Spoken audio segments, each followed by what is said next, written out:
Single mom raising twins. Not knowing that they are the children of the Mafia boss, the rain beat against the small apartment window, the droplets gathering into long, blurred streaks that twisted the streetlights outside into distorted, wavering shapes. I pulled my old, worn-out coat tighter around myself, feeling my breath condense into thin, wispy clouds in the cold air of the living room. The heater was broken again, but I didn't have enough money to fix it this month. Not now.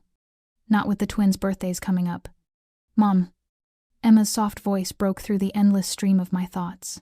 She stood at the threshold of the hallway, clutching her stuffed elephant, for dark, curly hair hanging low, veiling her small face. My heart tightened. Lucas won't share his blanket with me. I'll be right there. Sweetheart, I whispered, pressing a gentle kiss on her forehead. Her skin felt hot. Too hot. A fever simmered beneath the surface.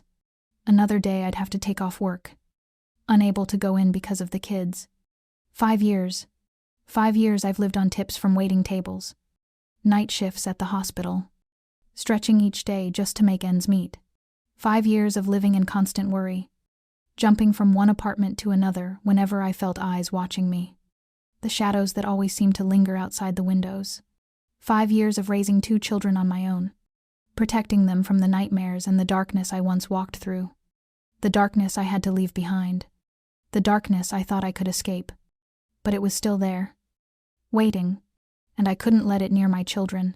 Before we continue the story, if you feel that what you've heard so far has truly touched your heart, don't forget to subscribe to the Dear Single Mom channel so you don't miss out on other heartfelt and meaningful stories in the future. Be sure to like and share this video to help spread our story to even more people. And if you're watching this video from anywhere, leave a comment below to let us know where Becky's story has reached you. It could be from the place you live, or simply where you're listening to this story. We would love to hear your thoughts, to know that these stories have truly touched the hearts of everyone. Thank you so much for supporting our channel.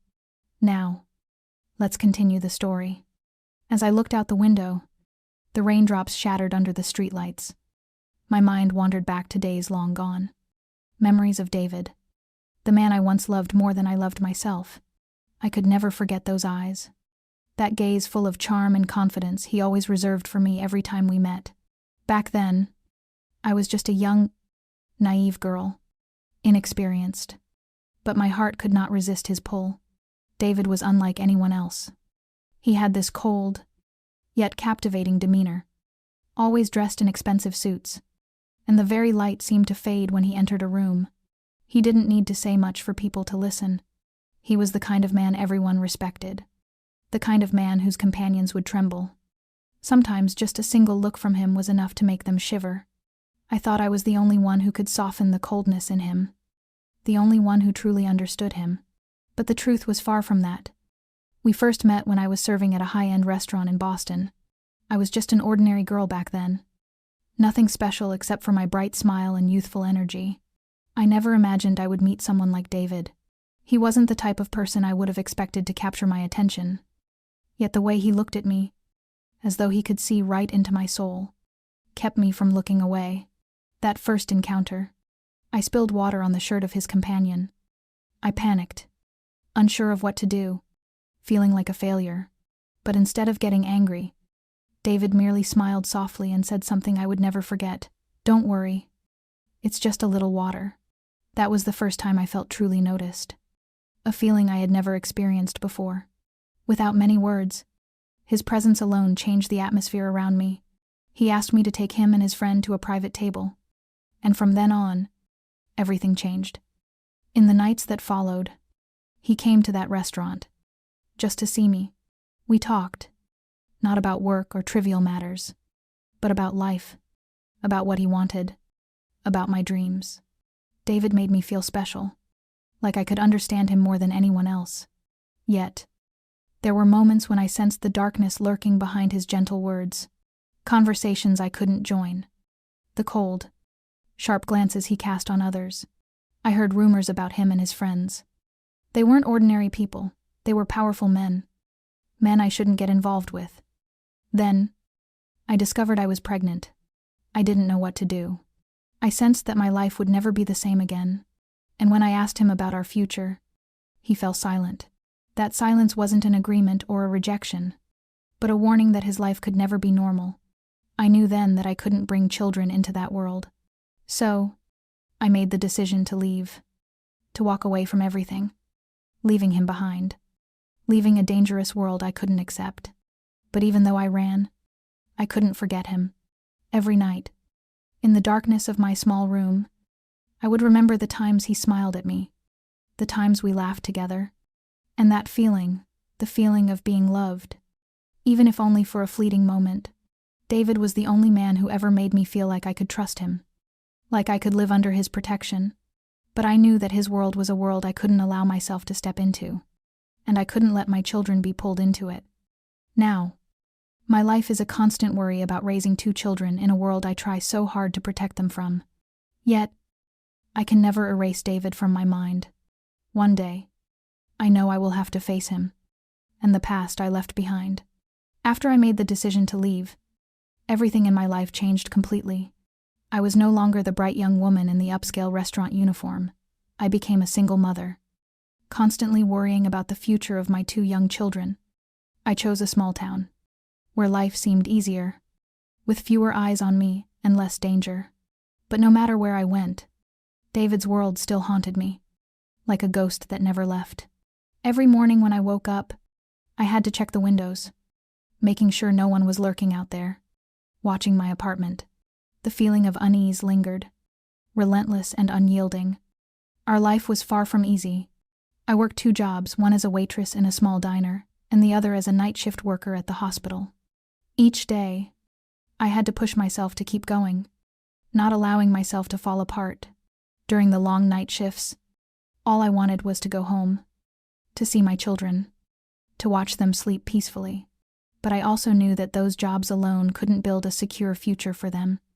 I felt like a machine, endlessly revolving through tiring work, while my children grew older each day, needing more love and care than I could give. On the sleepless nights, when I sat by the window, gazing out at the cold, rainy sky, I couldn't help but think of David. I wondered if he knew where I was, if he would ever find me. Would there come a day when he would come back to take me away, or would someone else come for me, dragging me back into the life I had fled from? I always wondered if David still remembered me, or if he had forgotten me in the world of power and endless struggles he lived in. I knew I had left him, but my heart couldn't forget the feeling of being loved, of being protected in his arms. No matter how hard I tried to run, those memories never left my mind. And then, when I looked into the eyes of Lucas and Emma, I realized I couldn't live in fear forever. They deserved a better future, and I would never be able to create that future if I kept living in the shadows of the past. But at the same time, I couldn't shake the fear of David, of what he might do if he found out I had his children. With each passing day, I felt the gap between me and my future growing wider and wider. We lived in a small apartment. Nothing fancy, just an old bed, a simple wooden dining table, and thin walls that barely separated us from the world outside. But to me, it was the only place I felt safe. Every morning, I would take the children to school, trying to remind them to be careful, to hide any signs of the unease I felt. I didn't want them to live in fear, but I couldn't shake the feeling of danger lurking behind every door, things they couldn't see. I thought if I lived quietly, kept a low profile, perhaps David would never find us. But I was wrong. There were nights when I woke up in the middle of the night, hearing strange noises outside the window. Those noises kept me awake, always feeling as if someone was watching us. The sensation was indescribable. I had thought about running again, about starting over somewhere else. But I couldn't take the children with me. They wouldn't understand why we had to move again, why we had to start from scratch. Yet deep down, I knew I couldn't live like this forever. I had to protect them, to build them a stable life. But I didn't know how to escape the darkness David had left behind. Every day, I told myself to be stronger, to do everything I could so that the children could grow up peacefully. But sometimes, I couldn't control my emotions. I would think about David, about the things he had said, the promises he had made, and I would wonder if I had made a mistake by running away, but I couldn't go back. I couldn't let my children live in that world. I couldn't give them a life that I already knew far too well. And yet, the fear, the unease never left me. It followed me every day, every hour, every minute. One rainy afternoon, as I was tidying up the apartment and the children were sleeping in their room, I heard the doorbell ring. The sound of the bell echoed, long and suspicious. A chill swept over me, like a great wave crashing down, leaving me frozen in place. My mind could focus on only one thought. Asterisk, he times had found me. David. I couldn't be mistaken. I had never heard the sound of my own heart pounding so loudly, the beats threatening to burst through my chest. I stood there, staring at the door, too terrified to move closer, too afraid to peer through the peephole. Not long ago, I had thought I was safe, that I had escaped. But now, the shadow of David was once again looming over our lives. I took a deep breath, trying to calm myself, but everything felt like it was crashing down on me. My hands trembled as I reached for the phone in my pocket. If he was here, I couldn't protect my children. I could run again. But where would I take them? How much farther could I run? Despite everything, I carefully moved closer to the door, hearing the soft footsteps of someone outside. A strange fear overtook me, one I couldn't shake. I couldn't forget the way David had looked at me, the way he had claimed everything. Even me. Just as I was about to step back, the door suddenly swung open, and there he was, standing as though nothing had changed. Becky. David's voice was cold but commanding.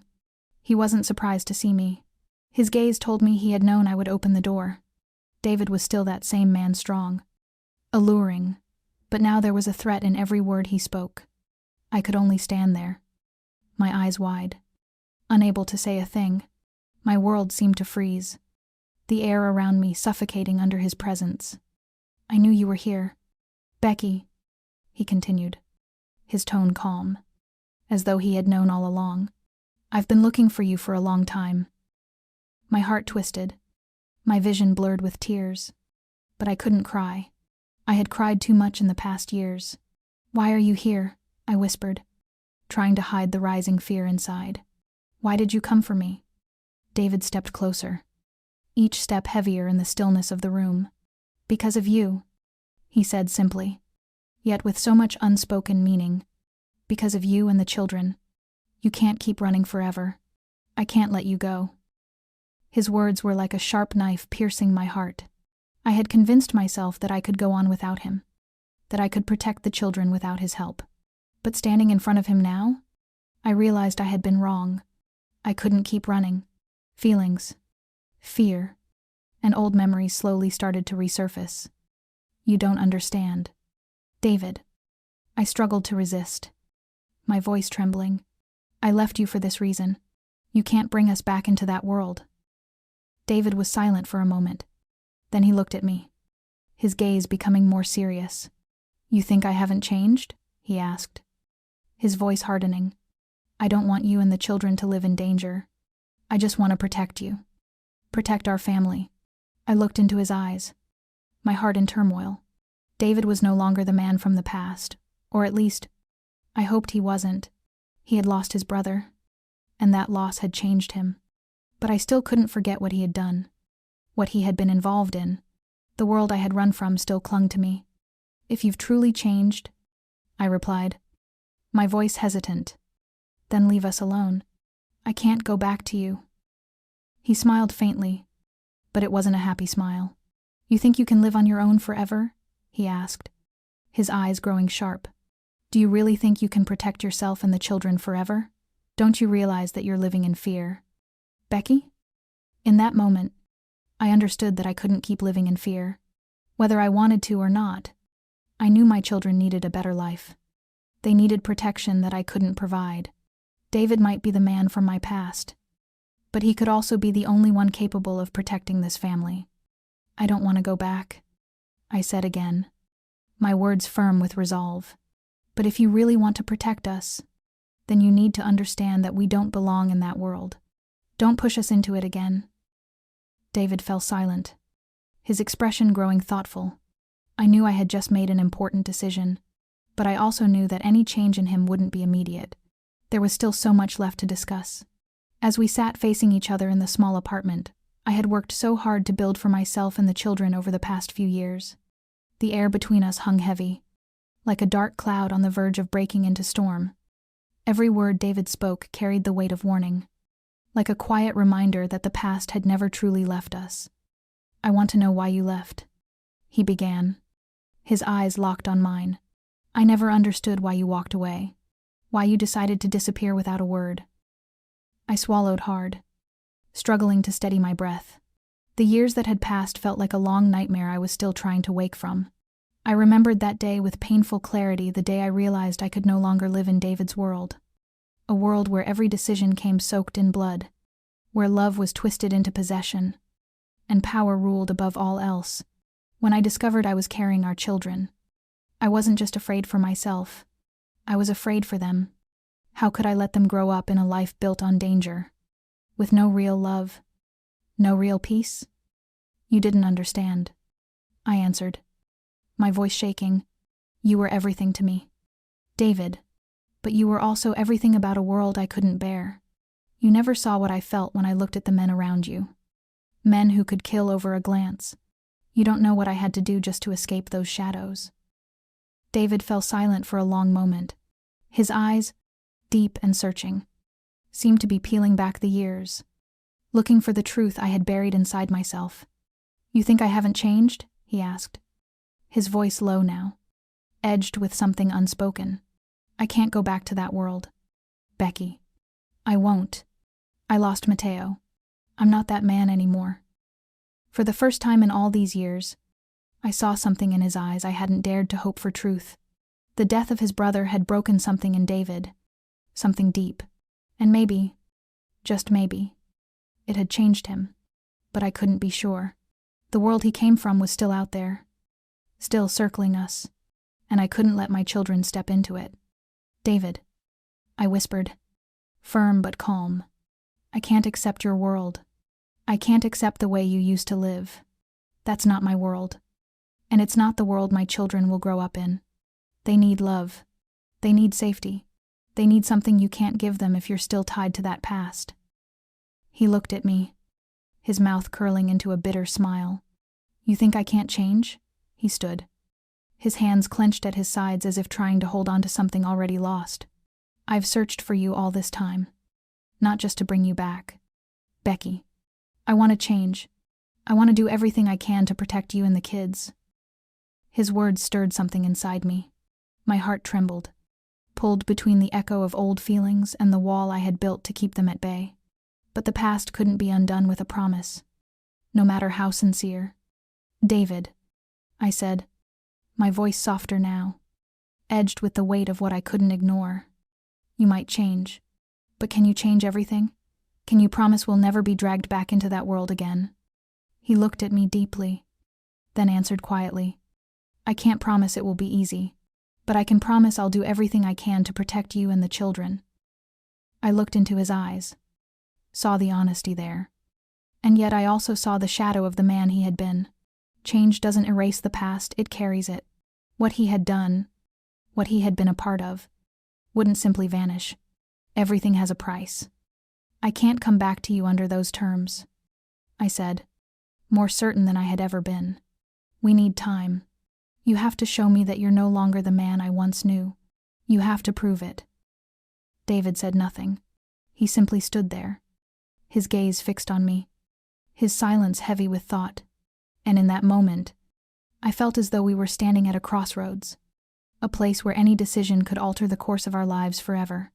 The answers to our future weren't clear, but one thing, I knew without question nothing could go back to the way it was. After that conversation, I walked out of the room carrying a strange feeling in my chest, as if everything had shifted, but not in the way I had hoped. David had changed. That much I could feel. But was his change enough to bring us back together? Enough to give me and the children the safe life I had dreamed of? Could I truly accept all that he had done, just because he promised to protect this family now? I didn't have the answers yet, but I knew this was only the beginning. For days afterward, I wrestled with the thoughts that refused to leave me in peace. I watched my children as they grew, day by day. Within the fragile walls of this tiny apartment, I knew I couldn't keep living like this, suspended in a life that was neither safe nor whole. But I also couldn't return to the shadows David had once carried with him. I had lived alone for so long, fought every hardship with nothing but my own strength. And I wasn't sure if I could give up everything I had built just to go back to the world I once fled. I found every reason to delay the decision, but the longer I thought, the more I realized I couldn't keep standing between two worlds. This life, though quiet, was deeply unstable. I could survive it a little longer.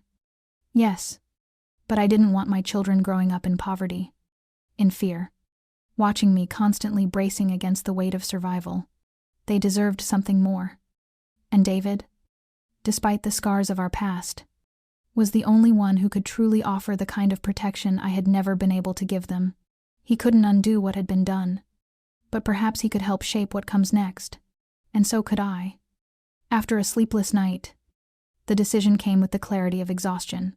I would return to David not to surrender to the darkness of our past, but to build something new, something I could shape, something I could control. There would be rules, boundaries, clear conditions to protect the children and to protect myself. I could not live in fear forever, and I could not raise my children in chaos. They needed stability, and so did I. The next morning, I called David. My voice was firmer than it had ever been with him, but beneath it lay a trembling that I couldn't quite hide. "David," I said, "I've thought this through. I'm coming back, but there has to be a clear agreement between us. I want the children to live a peaceful life, a safe one. I don't want them to ever witness the things I saw, the life I escaped. You have to promise me you'll never let them near any of that. Is around." He was silent for a long time. I could hear his breathing on the other end of the line. Steady, slow. Finally, he answered, his voice low, firm, full of something deeper than before. "I promise, Becky. I'll do whatever it takes to protect them. I'll change. For them. For you. 2-1 Trek." Those words sent a wave of emotion through me, stirring something I hadn't felt in a long time. But I knew better than to believe in promises alone. Words meant nothing without action. I needed to see him live out that change. See him face the world he once built and begin to dismantle it. Brick by brick. We would take it one step at a time. Rebuilding trust not with grand gestures but in the smallest things. How we cared for the children. How we created a home where fear no longer had a place. That day, I began to prepare for the new life. I cleaned the apartment, boxed up the pieces of our years here, gathering only what was essential for the next chapter. The children watched me, their eyes filled with curiosity. I told them only that we were moving to a new house, one with more space to play, a place where they wouldn't have to worry about anything. I didn't tell them yet that they would be living with David, that they would soon be sharing a life with the man I had spent so long protecting them from. As I stepped into David's car, ready to leave, I looked back one final time at the little apartment that had sheltered us for so long. A part of me wanted to return, to cling to the life I had carved out, difficult as it had been. But I knew that if I wanted something better for my children, I had to move forward. I had to change. And more than anything, I had to learn how to trust again. Life would never return to what it once was. But I held on to the quiet hope that we might rebuild what had been lost, that we could begin again. Not as who we were, but as who we might become. A new life, a new family, and a future I finally allowed myself to dream of. The road ahead would be uncertain, scattered with challenges I could not yet name, but I would walk it with David, with our children starting over from the simplest things. In that moment, as I glanced at my children sleeping peacefully in the back seat, their faces softened by the early morning light, I felt, for the first time in years, that perhaps I had made the right choice. We could not live forever in the past, but we could shape a future, a better one for all of us. And I would be the steady one, the anchor, the quiet strength guiding us forward, no matter what hardships waited down the road. We moved into David's estate, a grand villa tucked away in a quiet area far removed from the chaos of the city. The first time I stepped inside, I couldn't help but feel overwhelmed. It wasn't just large, it was vast, echoing with silence and filled with an elegance I had never imagined for myself. Glittering chandeliers hung from high ceilings. Intricate artwork lined the walls, and every corner was adorned with furnishings that whispered of wealth and refinement. But even in all that beauty, I couldn't feel at home. It was all too foreign, too polished, too distant from the modest, grounded life I had lived for so long. As I led the children into their new room, my heart carried a quiet heaviness. Their new space was spacious, filled with books and toys and soft, colorful blankets, but none of it could replace the familiarity of our old home, the comfort of close walls, of worn-out furniture that had known their laughter and tears. I saw the uncertainty in their eyes, the way they lingered by the door, unsure of how to take in this new world. They had grown up in a space that was humble but warm, where everything had meaning, and now they were being asked to belong to something entirely unfamiliar. I couldn't help but worry for them. Would they adjust? Would they find joy within these grand walls? Even as I struggled to feel like I belonged here myself, I didn't have the answers. All I knew was that they would be safe. David had promised me that he would protect them from harm, from the shadows that once threatened to pull us under, and I needed to believe in that promise. Yet, somewhere deep within, I couldn't quiet the feeling that we were living beneath something larger than us, something darker. We were safe. Yes, but we were also under the shadow of a man whose past still walked beside him. David was changing. I could see that. But the darkness he came from wasn't something that could be left behind just because he wished it. And while I was willing to start over, to try and build something new, I couldn't ignore the truth that it would take time. Trust, and more than promises whispered in the quiet. It would take real change. Not just for him, but for me. For all of us. David began arranging everything in the house, from hiring staff to overseeing even the smallest details. He made phone calls to a security team, ensuring every entrance was covered, every risk considered, and told me not to worry about anything. Everything, he said, had already been taken care of. All I needed to do was focus on caring for the children. And while part of me did feel reassured by the protection he so thoroughly constructed around us, another part couldn't shake the quiet but persistent feeling that my life was slipping out of my hands. David's decisions felt too large, too forceful, as though there was no space left for me to choose anything else but to accept the world he had built. I knew he meant to protect us, to keep us from harm, but there were moments still. Too many moments when I felt like a bird in a gilded cage. Each day passed, and I watched the children slowly grow more comfortable in this new life. The vastness of the house still felt foreign to them, but I saw the small ways they were beginning to claim it. Lucas loved the winding paths that led to the forest behind the estate, running through them like they were secret passageways in a world all his own. Emma spent her afternoons curled in the rocking chair David had placed in their room, quietly flipping through picture books, her curls bouncing as she swayed back and forth. I could see them forming new routines, finding their rhythm in this unfamiliar space. And maybe, just maybe, they were beginning to see this place as home. But the fear inside me didn't fade. I couldn't stop asking myself whether this life we had entered was truly safe, or simply a pause in the danger. I wondered if they would grow up under a sky that always had clouds they couldn't name. If the walls that sheltered them also hid truths they would never fully understand. David's late-night calls, the quiet meetings behind closed doors, the people he didn't introduce me to, they all stirred something restless in me. I didn't want my children to grow up in a world built on secrets and shadows. And yet, I couldn't deny the truth either. The connections David maintained, the influence he held, had created a circle of protection around us that I, on my own, could never have secured. When I saw the children laughing in the garden, chasing each other beneath the soft light of late afternoon, I couldn't help but wonder what their lives would have looked like without David. Would they have lived simpler lives, filled with quiet dreams and steady days, without the weight of a past they could never understand? Or would they, eventually, be pulled into a reality I couldn't yet foresee, shaped by choices they never made? I knew I had chosen this path, but even so, it often felt like I was standing at a crossroads with no clear way forward. Still, even as those thoughts turned endlessly in my mind, I knew I had to do something. I had to be the one who kept this family safe. Not just from the dangers outside, but from the ones that might already be within. So I kept going. I woke each day. We made breakfast, tied shoelaces, wiped tears, read bedtime stories. I smiled when I needed to, stayed quiet when I had to, and watched for signs of change, of danger, of hope. Because despite the doubts that followed me like a long shadow, I knew I had to keep walking for my children, and for the future I still believed they deserved.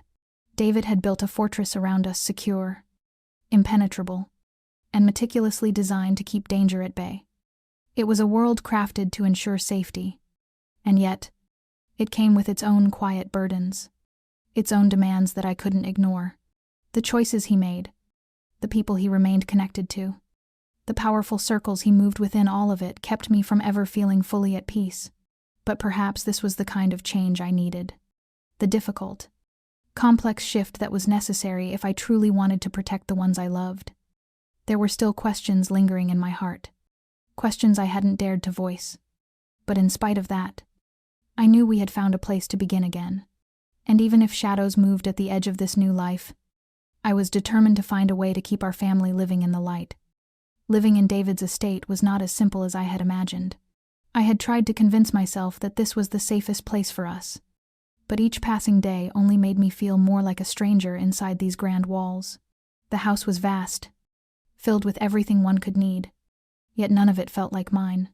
The dazzling lights, the expensive paintings that lined the corridors, the cold perfection of the luxury furniture, all of it whispered a life I had never belonged to.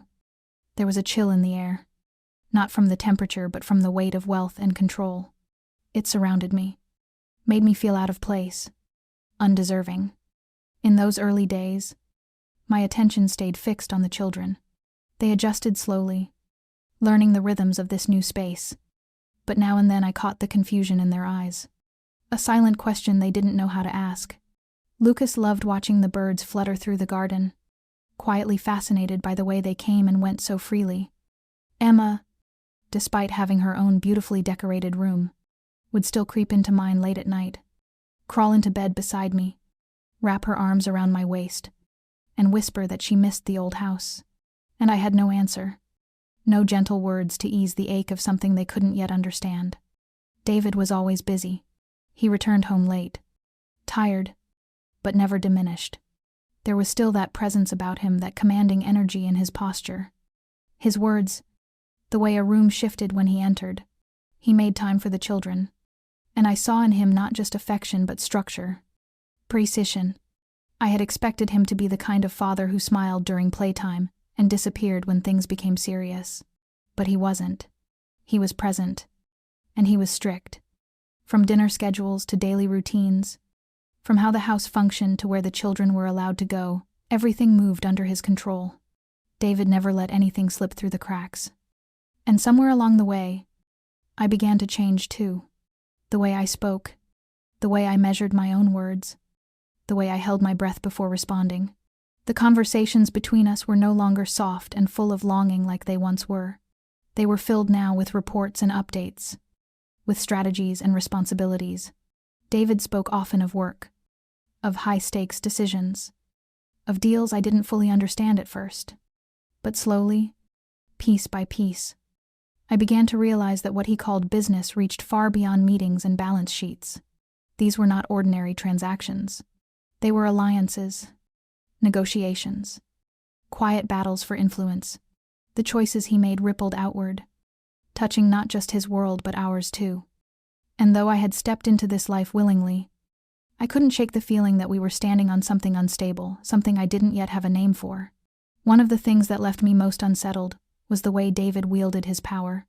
He never raised his voice, never made overt threats or resorted to violence. Yet every move he made carried the weight of absolute control.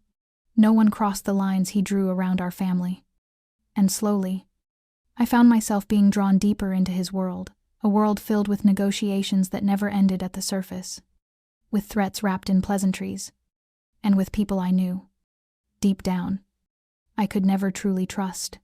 The guards, the lawyers, the business associates, they all worked for David. and through them, for what he called the protection of our family.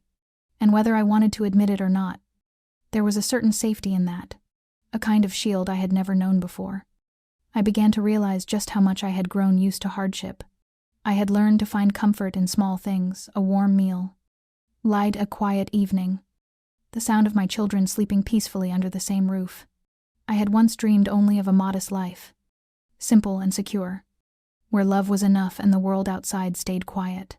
But now, surrounded by luxury and influence, I could feel that something in me was slowly slipping away. The quiet afternoons in the garden, the cozy nights with just the soft murmur of my children's laughter, those had faded into something distant. Like memories that belonged to someone else, they had been replaced by closed-door meetings, guarded conversations, and glances from strangers that always seemed to carry something hidden beneath the surface. I watched David from across the room as he stood in the grand living area, a cup of coffee in his hand, his eyes focused and sharp as he discussed future plans with someone on the phone. He always knew what he wanted, always had a path to get there, and that, I suppose, was part of what made him so hard to resist, even when I disagreed with his choices, even when I doubted the world he had built. I couldn't deny that he carried a kind of gravity. David had the ability to shape everything around him, but sometimes I found myself wondering, could he shape himself? Could he truly change for the sake of our family? Would he ever be willing to let go of the empire he'd built, to step into a quieter life with us? Our children were growing up inside a world I had never envisioned for them. Lucas and Emma, though still young, were learning to adapt in their own ways. There were days they struggled with the unfamiliar, but more often now, I saw moments of joy return to their faces. I saw them running through the garden, laughing freely, finally believing they were safe. And they were. Whatever else David's world was, it had given them a kind of security I could never have offered alone. But still, late at night, I would sit awake and wonder, could I find a place for myself between this life of luxury and the one I once dreamed of? Could I reclaim a sense of peace in a world I had never been prepared to inhabit? These thoughts didn't have clear answers. They rose and settled like waves, sometimes gentle, sometimes overwhelming, but I held on to one truth, that I had come this far to give my children a future, and I would keep searching for a way to give them one that didn't require losing myself in the process. Somewhere between David's world and my own, there had to be a space where we could truly live. After those first uncertain days, life in David's estate began to settle into something that resembled order. On the surface, everything appeared to return to normal.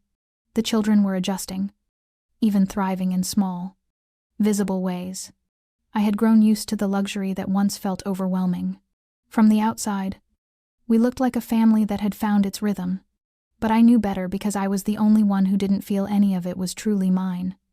Despite the comfort, the routine, the sense of safety that cloaked the house like a thick curtain, I couldn't shake the quiet realization that I was slowly being pulled deeper into a world I couldn't steer.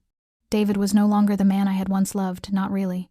He had changed, and not in the way I had hoped. What started as simple involvement in his business slowly morphed into something far more consuming. At first, he was preoccupied with company matters, financial reports, strategic meetings, the constant maintenance of influence among powerful allies in business and society. But soon, that sense of control extended beyond boardrooms and contracts. David began overseeing every aspect of our family life. Each morning, he rose early, reviewed reports, organized calls, and then turned his attention inward into our home. He monitored the children's schedules, decided their meals, approved their clothing, and personally selected their extracurricular activities. He ensured everything ran on a strict timeline, curated according to his standards. Even our family time weekends, outings, dinners was slotted into whatever space he allowed in his calendar. Slowly, without ever raising his voice or making a scene, David was shaping our lives into something precise, something calculated, and I started to feel the slow erosion of my autonomy. The smallest decisions, what groceries to buy, what books to get for the children, what meals to prepare, required his opinion, his approval. He told me it was for our protection, for order, that it was the only way to ensure everything was perfect. But what I heard was something different. I heard that my judgment was no longer enough. I saw that my place in this home was shrinking, not growing. His control wasn't loud or cruel. It was silent, methodical, and absolute. Not just over the finances or the household, but over the private spaces where trust and partnership should have lived. It was in the way he always had the final word, in the way the children began to ask for his permission before asking for mine, in how the rhythms of our days began to feel like clockwork, precise, polished, but cold. Our lives were being scripted, each moment choreographed by someone who meant well, who claimed to do it all for love and safety, but who left no room for anything unexpected, anything human. I watched the days pass and wondered how much longer I could live in a life that no longer felt like mine to live. Each time David made a new decision, I found myself caught in the same quiet discomfort, a hesitation that tightened in my chest and left me feeling like a guest in my own home. I couldn't change anything. I couldn't object. Even gently, without feeling as though I was stepping out of bounds. At first, I tried to convince myself it was because he cared, because he loved his family and wanted us to live without worry. But the more I watched, the more I listened, the clearer it became. Those reasons were just a surface, a polished shell. David was no longer the man I had once known, the man who used to place family above all else, who used to listen, to share, to build a life with me rather than around me. He had become someone who needed to control everything, even the smallest of details. And in that need, he had begun to lose sight of the people he said he was protecting. The conversations between us had dwindled. We no longer sat together in the evening, talking about our hopes, our worries, or simply the mundane details of the day. Those quiet, warm exchanges had been replaced by silence, or by quick, clipped updates about schedules, logistics, and plans I hadn't been part of shaping. David was always working, always on the phone, in meetings, reviewing, adjusting, and I had become something of an ornament in the carefully curated life he was building, a necessary presence, but one whose purpose was being slowly redefined by someone else. Though David continued to say everything he did was for our family, I began to see that wasn't entirely true. He was constructing something, yes, a family life, but also an image, a perfect world where everything was in order, everything controlled. But in his vision of perfection, there seemed to be less and less space for those of us actually living in it. The children, to my surprise and quiet heartbreak, were growing fond of him. They called him Dad now, and I saw in their eyes that familiar longing for safety, for consistency. I didn't blame them for it. David was present, involved. Strong, he gave them what I had tried to give on my own for years, but without the strain, without the uncertainty. And yet, I couldn't shake the feeling of being pushed to the margins of our own story. I was no longer the only one deciding their future. Everything now passed through David's hands. Even as I understood that he meant well, truly believed he was doing what was best, I couldn't ignore that his version of best left no room for anyone else's voice, not even mine. And so I found myself remembering the years before all this, the years of struggle. Yes, but also of freedom, when it was just me and the children, moving from place to place, surviving, adapting. I had to make every decision on my own, and I carried the weight of that, but it was mine to carry. I didn't need permission. I didn't need approval. I was the one guiding us forward, even when the path was uncertain. And now, I lived in a house where every choice, what the children wore, what they ate, where they went, required David's sign-off. Every shift in routine, every moment of change, had to be cleared by him. Slowly, I stopped feeling like the mother I had once fought so hard to be, the woman I had envisioned strong, independent, grounded in love and conviction, felt farther away than ever. And the dream I once clung to, of a peaceful home where I could raise my children without fear, without interference, felt as though it was fading into something I no longer recognized. I didn't know what the answer was, but I knew, without question, that something within me was beginning to unravel. One day, while I was in the garden with the children, watching them laugh and run beneath the soft light of the afternoon sun, David appeared without warning. He wasn't alone. Several security staff followed closely behind him, their presence casting long, quiet shadows over the space that had always felt like ours. David's eyes met mine, but they held no warmth. They were cold, stern, unreadable, as though I were a part of a strategy he had long calculated, a variable in a greater design I couldn't fully comprehend. He spoke calmly, clearly, as he always did. He said there would be changes, new rules for the household, new routines, new restrictions. It was, he said, to protect us, to ensure our safety.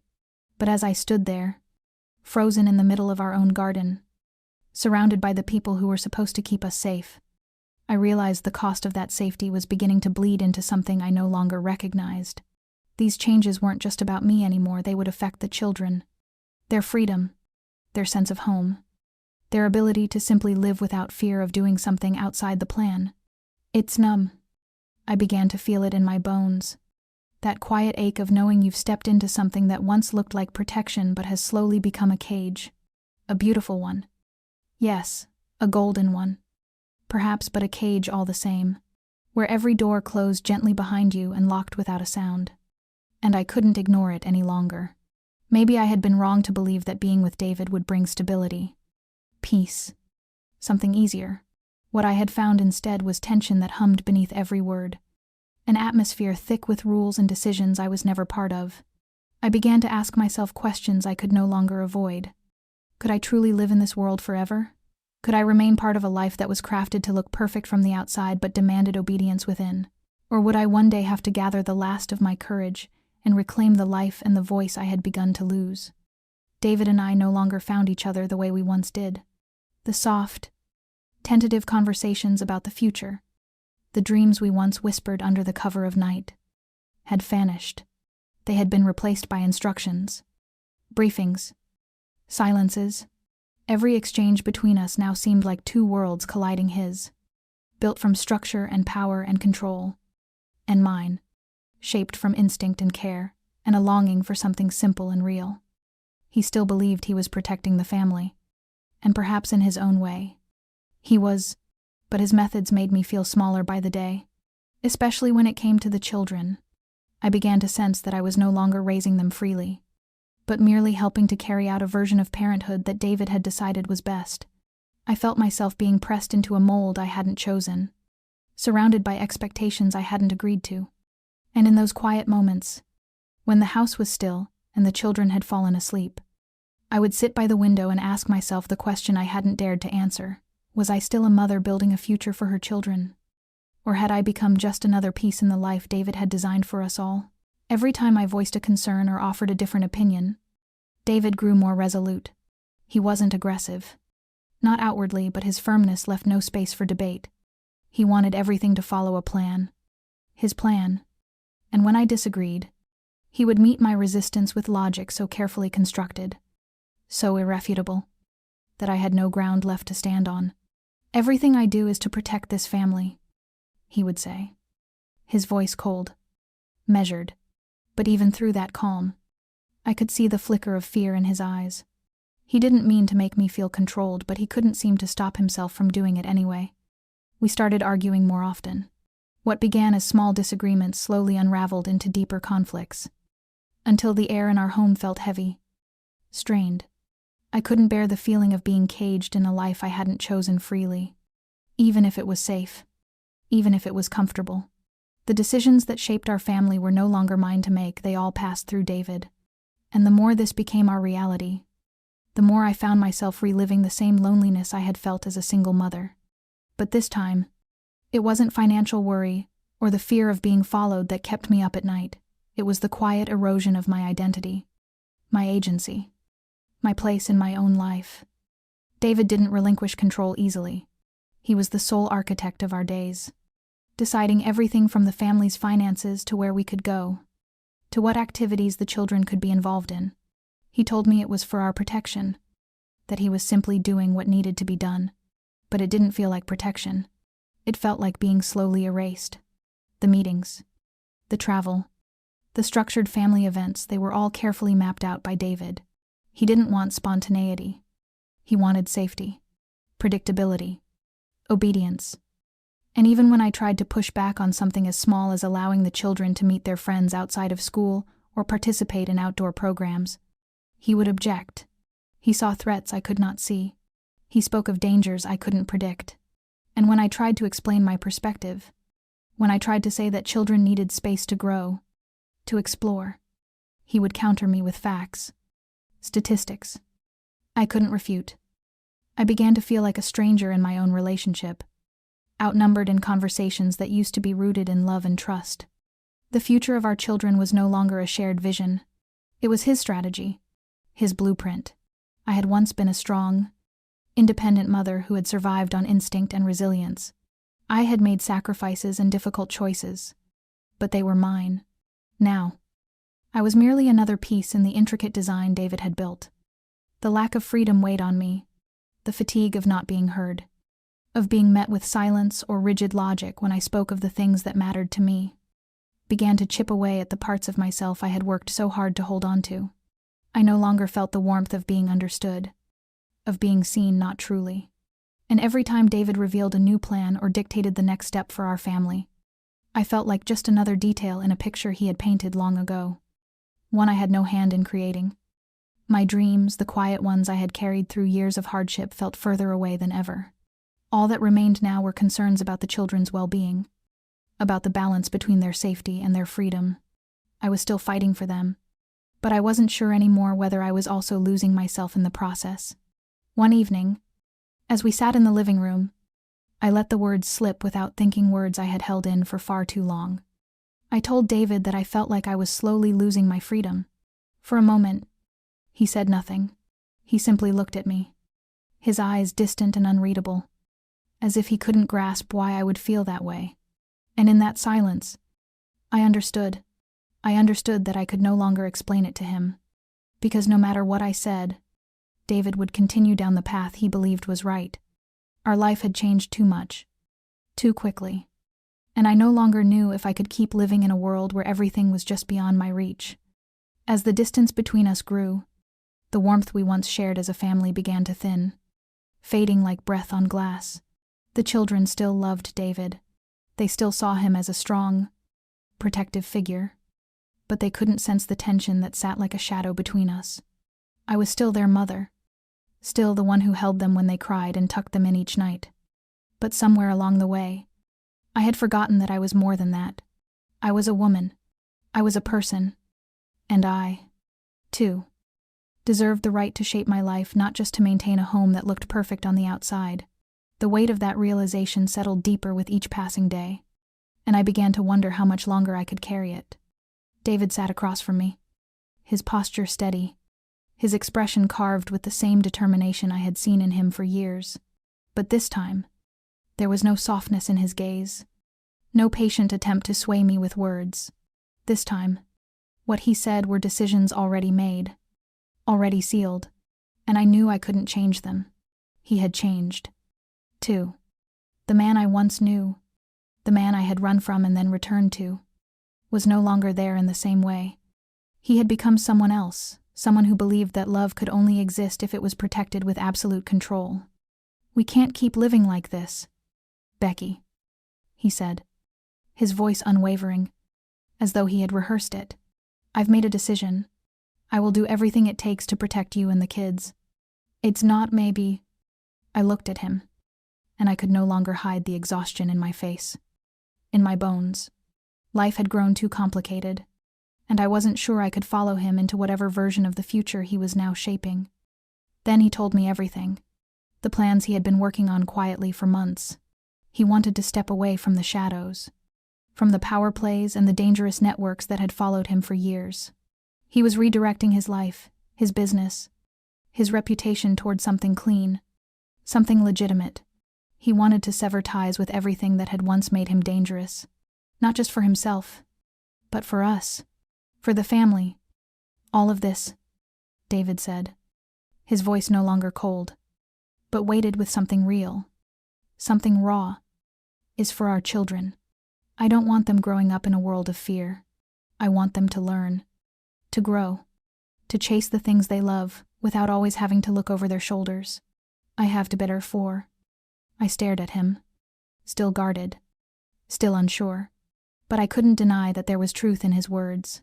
Somewhere beneath the steel and control, there was still a man trying to change for us. He had made the decision to rebuild, not just for his own redemption, but for our survival. And for the first time in a long while, I saw a glimpse of something that had almost vanished: hope. Fragile, uncertain, but still alive.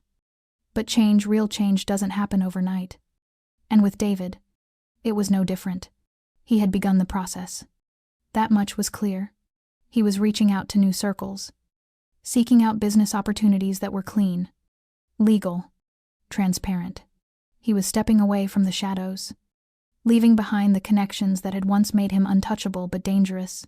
He had even started making efforts to ease the tension at home, trying to give our family something resembling a normal life. Less guarded, less controlled. But for me, that shift came too suddenly, too sharply. After all we had been through, I couldn't just flip a switch and believe again. I wanted to. Part of me longed to trust that he meant every word, but his past was layered in broken promises, interrupted by crises, by choices made without me, beyond me, the kind of choices that always came back, no matter how far we tried to outrun them. One evening, as we sat quietly in the living room, the children asleep upstairs, David looked at me not with authority, not with the cold distance I had grown used to, but with a kind of worn honesty I hadn't seen in years. His voice was low, but it carried weight. "I'll do everything I can to change this world," he said. "But I need you here with me, not just beside me, but really with me. I need you to believe in what I'm doing, to believe that we can build something new, together." Intel Geyer. I didn't respond right away. The exhaustion I carried wasn't just from long days or sleepless nights. It was the quiet fatigue of doubt, of years spent fighting to hold on to myself, of always waiting for the next shift in the wind. But still, deep down, I knew what he was saying mattered. It mattered not just for him, but for all of us. I thought of what he had walked away from: the power, the certainty, the unspoken fear he once inspired in others. I thought of the risks he was now taking, the doors he was closing, and the parts of himself he was trying to leave behind. There had been a time when I believed change was impossible for someone like David. But sitting there, I couldn't deny that I had seen pieces of it already. He was different, not perfect, not fully free, but trying, and maybe that was enough for now. "Becky," he said again, firmer this time, but not unkind. "Look at what I'm doing. This isn't about me. It's about us, about this family.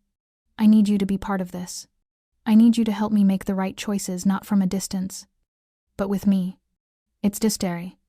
And as I sat there, quiet and unsure, I began to understand something I hadn't let myself admit. This wasn't just about whether I could trust David. It was also about whether I was ready to trust myself again, whether I was ready to step out of the corner I had been pushed into, or perhaps had retreated into, and rejoin the life I had once fought so hard to shape. David's decisions would shape the future of our family. Yes, but I had a voice in that too. I had to. And if I wanted things to be different, if I wanted our children to grow up not just safe, but free and whole, then I couldn't stand on the edge anymore. I had to step back in, not as a bystander, not as a quiet caretaker, but as a woman, a mother, a partner. And that first step, I realized, would have to be the choice to believe that change, even in the darkest of people, is possible. And yet, despite everything we had just agreed upon, despite the clarity in our words, the firmness in our voices, and the hard-earned space we carved out between the silence and the past, something inside me remained uncertain.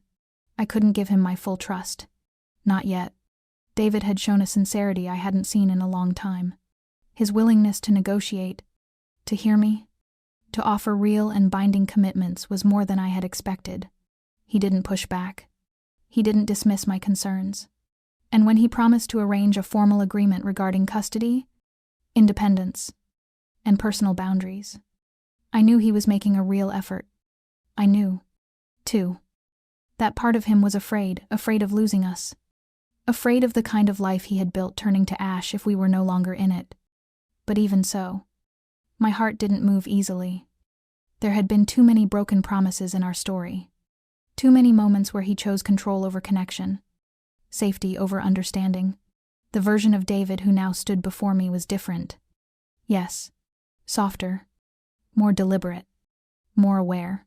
But the scars of who he had been still clung to the edges of every conversation, every promise. And I could not simply forget the woman I had been when I ran away, pregnant and terrified, carrying nothing but the hope of a life far from him. I had been free then, poor, alone, scared but free. Now, I was safer. The children were protected. The house was warm. The nights were quiet. But that quiet sometimes felt suffocating. The security sometimes felt like walls. And I had learned, through years of silence and solitude, that peace without freedom is not peace at all. So when I told David, "We'll try, but only if we have a clear agreement," it wasn't a threat. It was a boundary. A line drawn to protect not only our children, but myself. It was a reminder that I had come too far, changed too deeply, to ever be folded back into someone else's life, someone else's control. David accepted it, not easily, but honestly. When he pulled me into his arms, it wasn't a gesture of victory, it was relief. A quiet, trembling acknowledgement that something had shifted, that something might still be possible between us, though we both knew it would never be simple again. And as I stood in that stillness, held by a man who had once broken me and was now trying to rebuild everything in a new shape, I couldn't lie to myself. I didn't know if I could love him again. Love, real love, cannot be summoned by promises alone. It has to be earned, slowly, over time.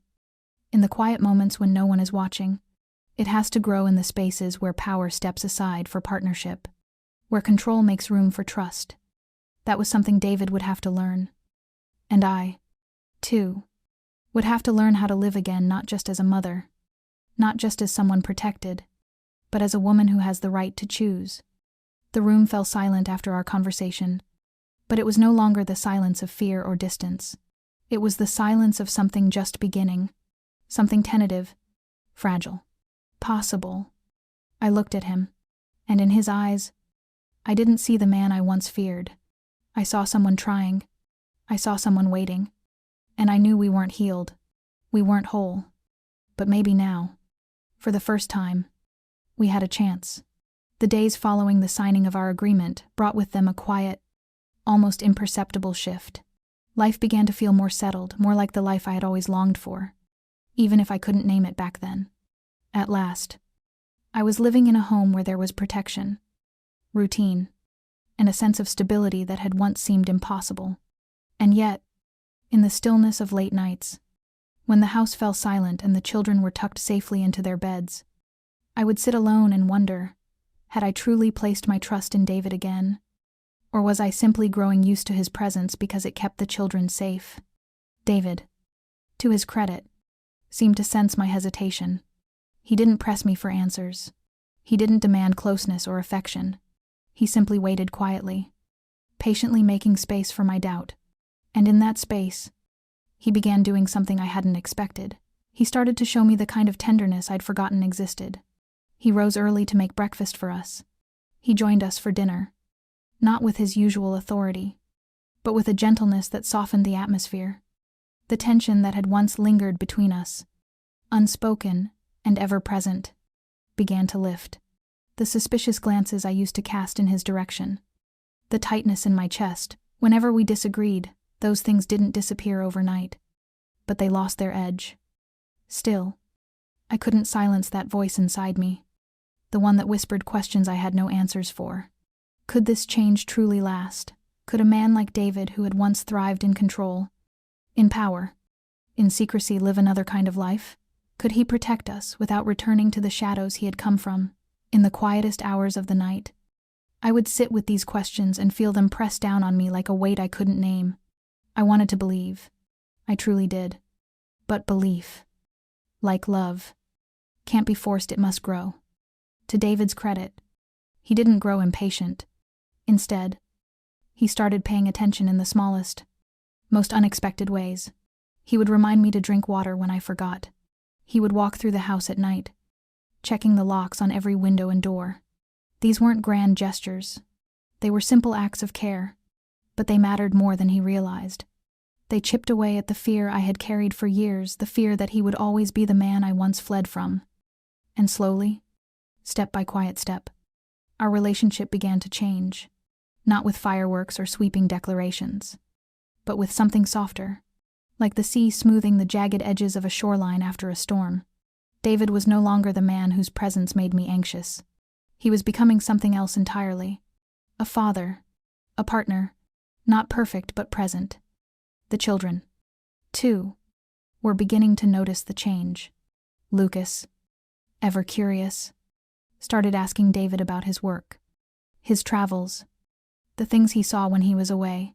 David responded with patience, sometimes even with laughter, letting our son glimpse a part of his world that had always felt distant. Emma, though younger and quieter, began finding comfort in his presence.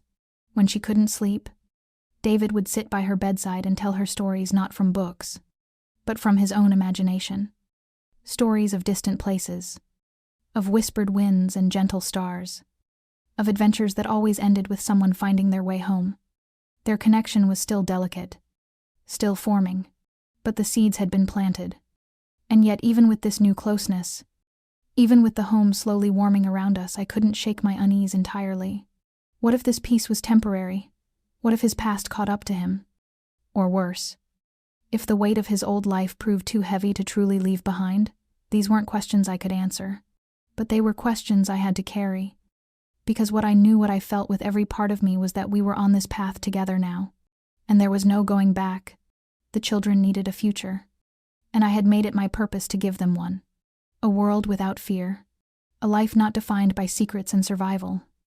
So I stayed, not blindly, not without boundaries, but with eyes open and heart guarded, moving forward one day at a time. Because sometimes, the most courageous thing we can do is choose to keep walking even when we're still afraid. And maybe, just maybe, that was where healing truly began. David may have sensed the quiet conflict within me.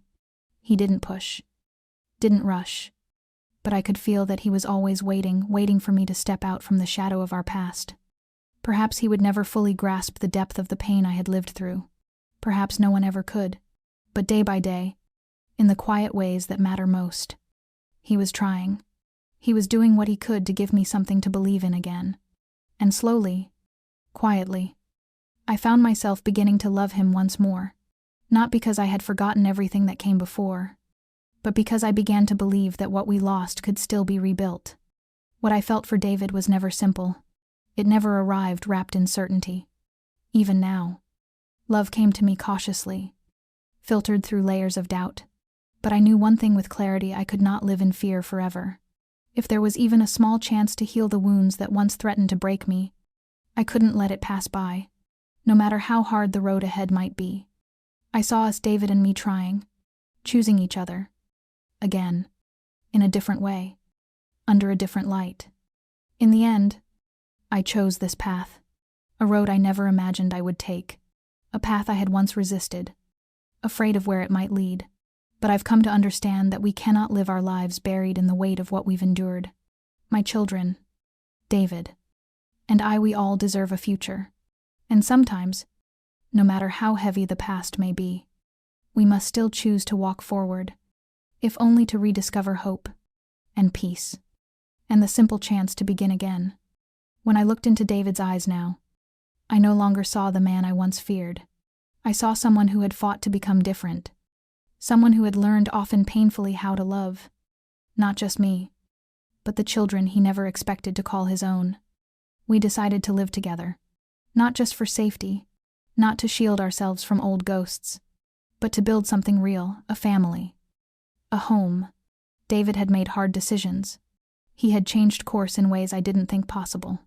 And slowly, through action more than words, he had shown me that he was no longer the man I once had to run from. Love was never meant to be perfect. It bends. It bruises. It falters. But I believed now that it could be rebuilt, as long as we chose, together, to face what came next. And Becky me, I couldn't forget all the pain. But I had learned something far more important: how to forgive. Not just David, but myself. That was the lesson that took me longest to learn. Forgiveness isn't always about lifting the burden from someone else. Sometimes, it's about freeing ourselves. Because when we cling to anger, when we cradle our wounds as proof of the wrongs done to us, we stay stuck. We stop growing. The price of carrying bitterness too long is the life we never get to live. And I wasn't willing to pay that price anymore. The story of Becky and David is a powerful reminder that no matter how difficult life may get, we are always capable of change and of finding light after the darkest days. What truly matters is not the mistakes we've made in the past, but how we face them, and what we learn from them. People around us, whether family or friends, can offer their support, but in the end, it is we who must choose our own path, and real transformation always begins in the heart. I hope this story has brought you a little motivation and reflection on the choices you've made in your own life. Don't let the past hold you back. Look ahead and create a new future for yourself. Challenges will always be there, but as long as you stay persistent and never give up, you'll find your own way forward. If this story touched your heart, don't hesitate to share your thoughts in the comments below the video. We'd love to hear how Becky and David's journey resonated with you, and how you might relate their story to your own real-life experiences. If you enjoy emotional, heartfelt stories and want to hear more inspiring videos, don't forget to subscribe to the channel, like this video, and share it to help spread these meaningful messages to more people. Be sure to turn on notifications so you never miss a new upload from the Dear Single Mom channel. Thank you, and we'll see you in the next video. Wishing you good health, joy, and peace in your life every day. Goodbye for now and see you again soon.